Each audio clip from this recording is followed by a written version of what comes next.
Olá, amigos! No episódio anterior, eu trouxe para vocês informações atualizadas sobre ansiedade exagerada. Hoje eu termino essas considerações. Obrigado pela sua presença e sejam bem-vindos a mais um episódio do Claramente. Quando alguém com ansiedade excessiva, seja fobia, crise de pânico, ansiedade generalizada ou outra, se submete a tratamento psicológico, aprende que talvez o que é mais assustador para ela é o que ela precisa enfrentar. Muitos medos são vencidos não fugindo deles, mas enfrentando-os. Deus instruiu na Bíblia ao dizer: não virá sobre você tentação senão humana, mas fiel é Deus que não deixará você ser tentado acima do que pode. Ao permitir a tentação, dará também o escape para que você possa suportar.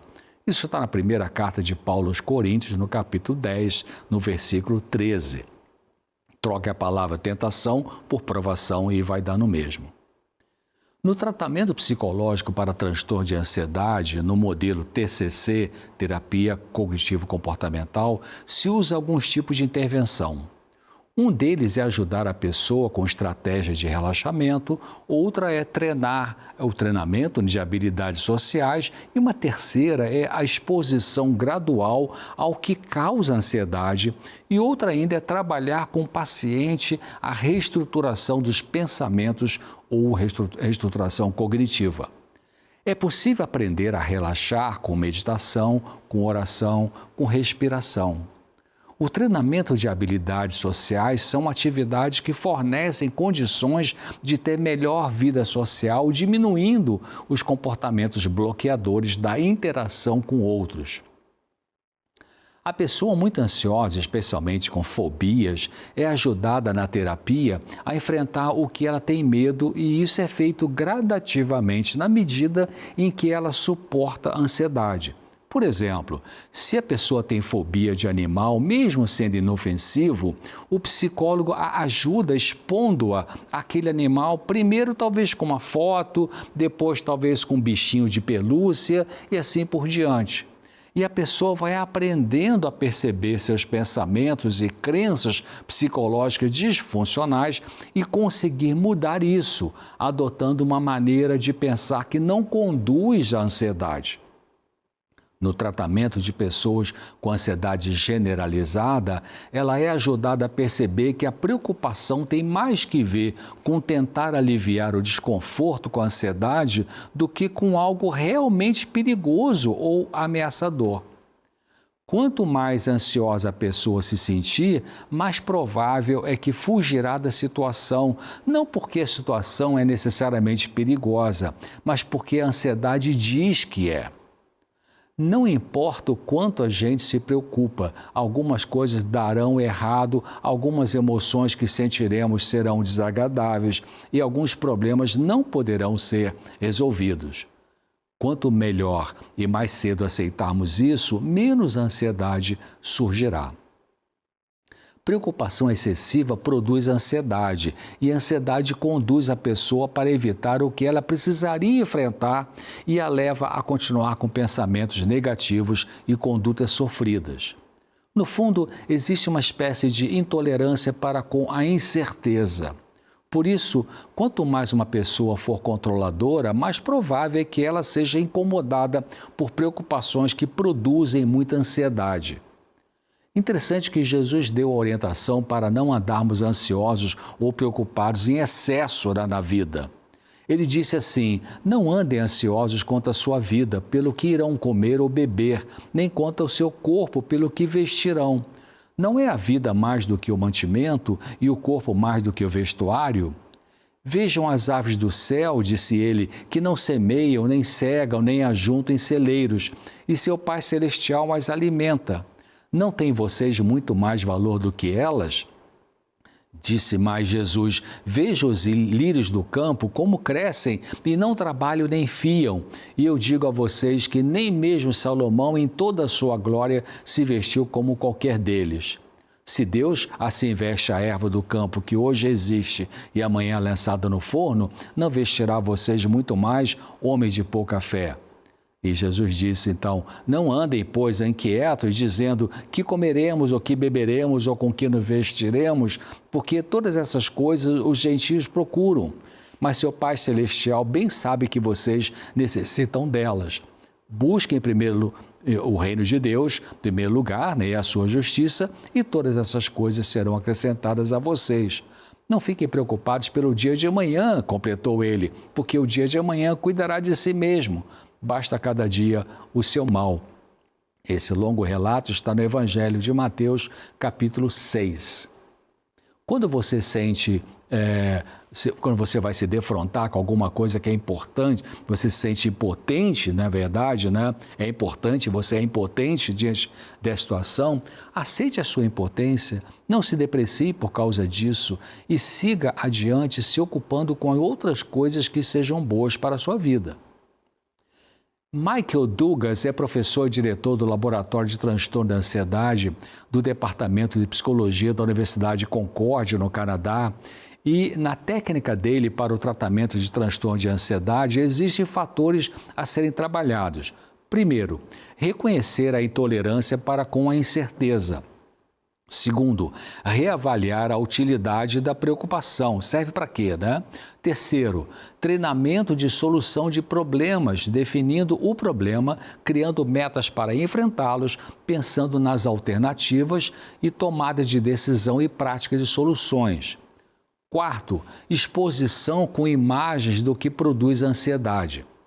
Por exemplo, pessoas ansiosas geralmente usam muito aquele raciocínio do tipo assim, e se isso? E se o avião cair? E se eu não passar na prova? E se o motorista do ônibus dormir? Preocupações inúteis travam a vida da pessoa. Se você compreende que a sua preocupação com alguma coisa é inútil, não permita que esse tipo de preocupação te prenda, por exemplo, ao não alimentá-la, questioná-la e enfrentá-la. Pessoas muito ansiosas e tímidas podem melhorar a sua timidez ao mudarem o foco da atenção de si mesmo para o ambiente ou para a pessoa que está ali com ela. Escute o que a pessoa está dizendo e não o que você está sentindo. Outro passo é observar os seus pensamentos, ou seja, pensar no que você pensa e detectar os pensamentos não saudáveis e não seguir o que eles dizem.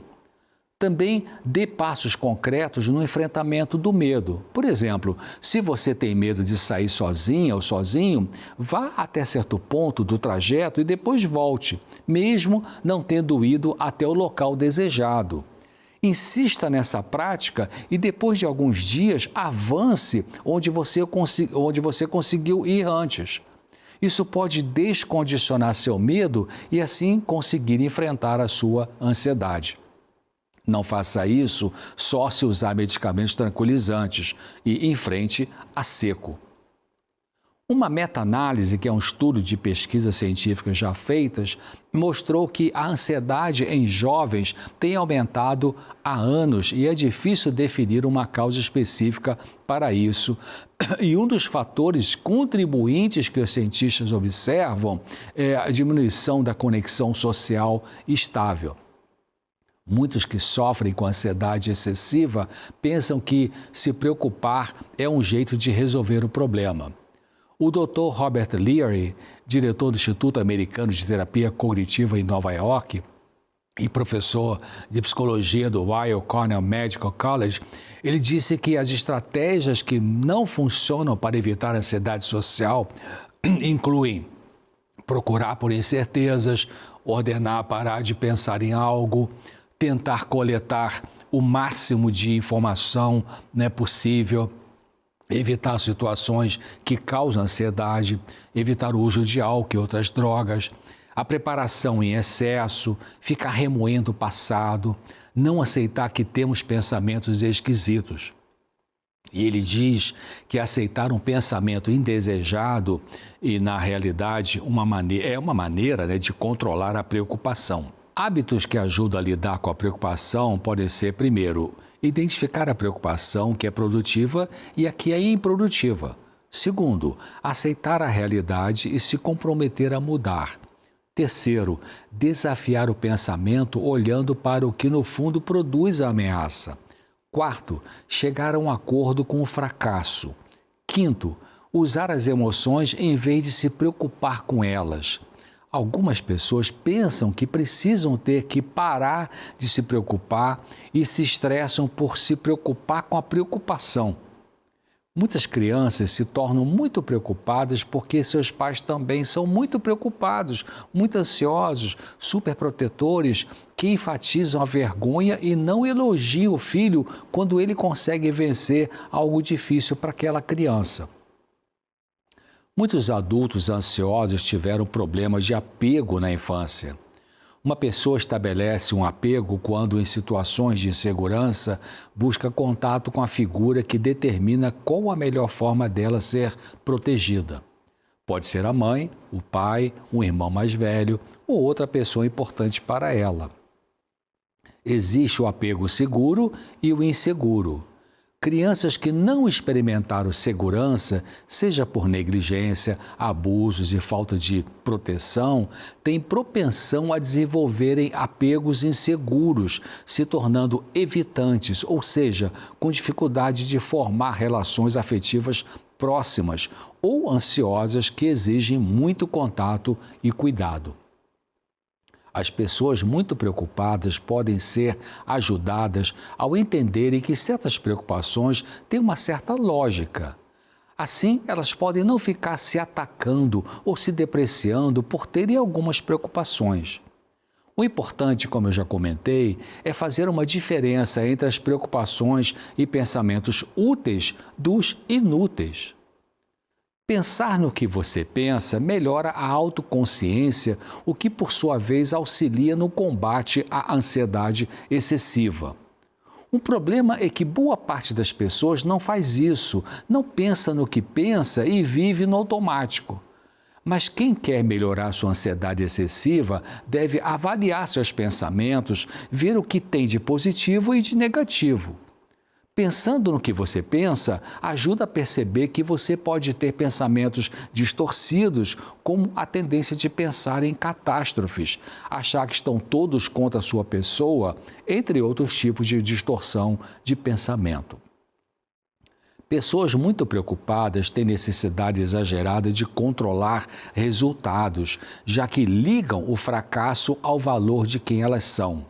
Em outras palavras, você pode ficar com exagero de preocupação se vincula seu valor pessoal a tudo que acontece na sua vida.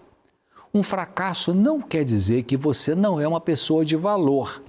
Seu valor como pessoa não pode estar no que você faz, no que tem materialmente falando e nem no que as pessoas dizem de você.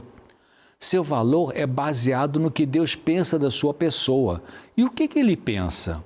Nosso valor como seres humanos é tão grande diante de Deus que Ele decidiu morrer em nosso lugar para termos vida eterna.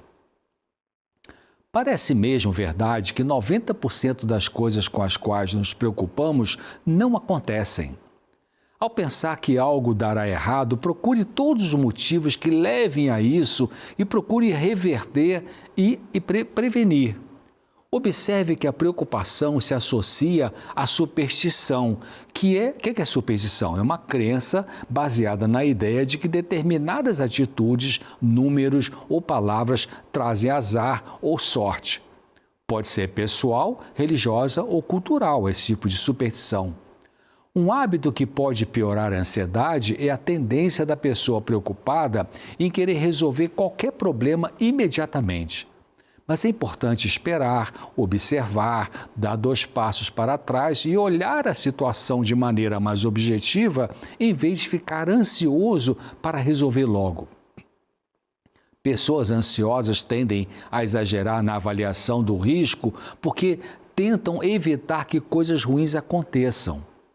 Infelizmente, coisas ruins acontecem com pessoas boas. Não tem como prevenir tudo. Então, pode aliviar a nossa ansiedade, aceitar a realidade, fazer o melhor do que depende de nós e crer que Deus está cuidando de nós e aceitar quando surgir um problema fora do nosso controle, crendo que Deus não nos abandonou e que está permitindo aquilo com algum propósito. Daí, a pergunta muda de "por que comigo?" para O que posso aprender com isso? O objetivo do trabalho para lidar melhor com a ansiedade e a preocupação não é se desgastar para eliminar a preocupação, acabar com pensamentos intrusivos e sentimentos desagradáveis, mas sim evitar gastar muito tempo com isso, com prejuízo do seu funcionamento. Interessante que o salmista diz assim: o que me consola na minha angústia é que a tua palavra me vivifica. Salmo 119, 50. Em momentos inevitáveis de angústia, o salmista aprendeu que as Escrituras o consolaram. Pessoas saudáveis mentalmente não são as que não experimentam angústia, tristeza ou medo, mas as que, ao sentirem isso, não se apavoram, não fazem besteira. Sua ansiedade pode diminuir quando você se tratar melhor em vez de se atacar ou depreciar por qualquer coisa não perfeita que aconteceu em si mesmo ou na sua vida. Se você é muito crítico consigo, então pense o seguinte: será que eu seria crítico assim com outra pessoa? Então, por que não usar de misericórdia consigo mesmo? Tem muita coisa para pensar do que eu falei, não é mesmo? Talvez seja até bom você assistir novamente esses 2 episódios sobre a ansiedade excessiva, anotar algumas ideias e praticá-la no dia a dia para diminuir as preocupações excessivas, aceitar a realidade, parar de se cobrar e ter a ansiedade reduzida. Bom, até breve, se Deus quiser.